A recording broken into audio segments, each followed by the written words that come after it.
بسم الله الرحمن الرحيم. السلام علیکم ورحمۃ اللہ وبرکاتہ۔ الحمد للہ وکفى وسلام علی عباده الذین اصطفى، اما بعد۔ حاضرین و ناظرین، یہ درس نمبر 2380 ہے اور آج سورۃ الفلق مکیہ کی تلاوت اور اس کی تشریح ہوگی۔ اعوذ باللہ من الشیطان الرجیم، بسم اللہ الرحمن الرحیم۔ قل اعوذ برب الفلق من شر ما خلق ومن شر غاسق اذا وقب ومن شر النفاثات في العقد ومن شر حاسد اذا حسد، صدق اللہ العظیم۔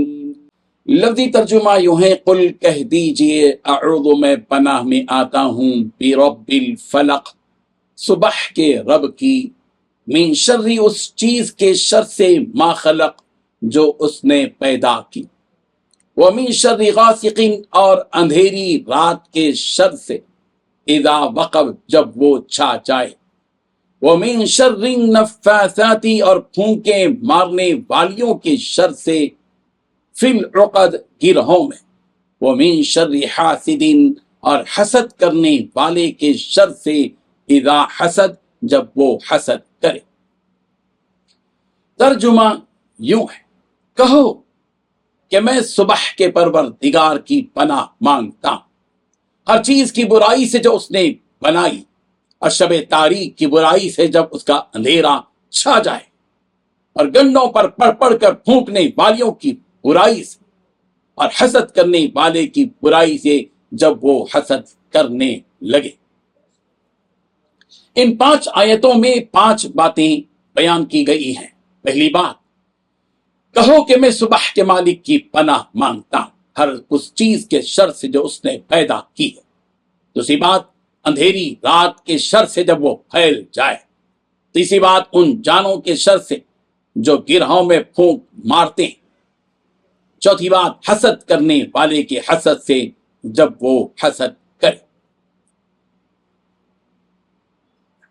ان 5 آیتوں میں 4 باتیں بیان کی گئی ہیں۔ بزرگان محترم، اے پیغمبر، اللہ تعالیٰ کہہ رہے ہیں، اے پیغمبر آپ کہہ دیجئے کہ میں اللہ تعالیٰ کی جانب ہی ٹھکانہ لیتا ہوں، اور اس اللہ کی جو صبح کا رب ہے پناہ مانگتا ہوں ان تمام مخلوقات کے شر سے جنہیں اس رب نے پیدا کیا۔ یہاں رب الفلق کہہ کر یہ بیان فرما دیا کہ جو اللہ رات کی اندھیری اور ظلمت کو صبح کی روشنی اور رونق سے دور کرتا ہے، وہی رب ہمیں اپنے مخلوق کے شر سے پناہ دے گا اور ہمیں ان سے چھٹکارا عطا کرے گا۔ اور اسی طرح آگے رات کی تاریکی کے شر سے پناہ مانگی گئی کہ اے پیغمبر آپ اس صبح کے رب سے اندھیری رات کے شر سے بھی پناہ مانگے جب وہ پھیل جائے۔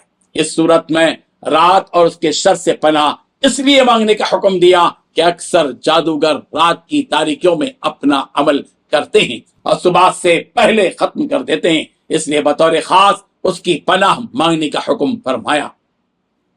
آپ علیہ السلام رات کو سوتے وقت ان دونوں صورتوں کی تلاوت کرتے تھے، جس کو معوذتین کہتے ہیں، یعنی سورۃ الفلق اور سورۃ الناس، اور پھر پیغمبر اپنے جسم پر پھونک لیتے تھے تاکہ اس رات میں ہونے والے جادو وغیرہ سے آپ کی حفاظت ہو جائے۔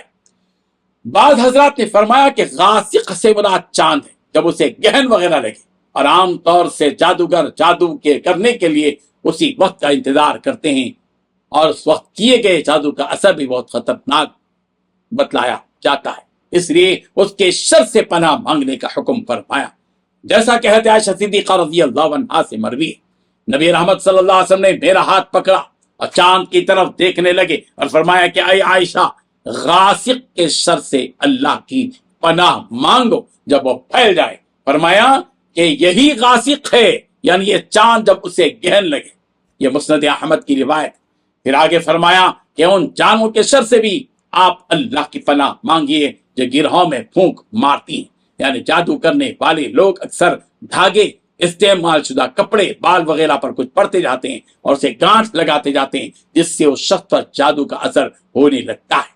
اب چونکہ آپ علیہ الصلوۃ والتسلیم پر جادو کرنے کے لیے اسی طریقے کو استعمال کیا گیا تھا، اس لیے بطور خاص اسے بیان فرمایا گیا۔ چنانچہ واقعہ یہ ہوا کہ رسول اللہ صلی اللہ علیہ وسلم پر جادو کیا گیا، اور کیفیت یہ ہوئی کہ نبی رحمت صلی اللہ علیہ وسلم سمجھنے لگے کہ فلاں کام آپ نے کر لیا ہے، حالانکہ وہ کام آپ نے نہیں کیا تھا۔